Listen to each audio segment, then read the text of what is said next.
রাসূলুল্লাহ সাল্লাল্লাহু আলাইহি সাল্লাম বলেন, জুমার দিন কেউ যদি গোসল করে তাড়াতাড়ি মসজিদের উদ্দেশ্যে রওনা করে, হেঁটে হেঁটে, কিভাবে হেঁটে রওনা করে, বাহনে না চড়ে। তা আপনারা তো মাশাআল্লাহ অনেকে এই সাভার থেকেও মিরপুরে জুমা পড়তে যান, আপনারা হেঁটে যাবেন নাকি? না, এভাবে আশেপাশে যে মসজিদ গুলো আছে যখন আপনারা যাবেন, তাহলে তাড়াতাড়ি গোসল করা, গোসল করে তাড়াতাড়ি মসজিদে হেঁটে হেঁটে যাওয়া, গিয়ে ইমামের কাছাকাছি বসবেন।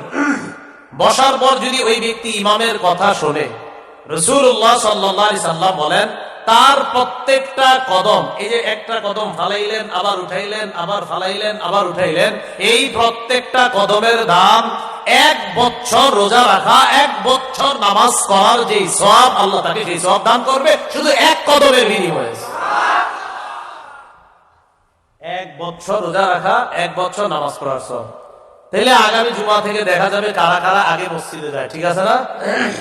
এই জন্য আগে আগে জুমার দিন মসজিদে যাওয়া।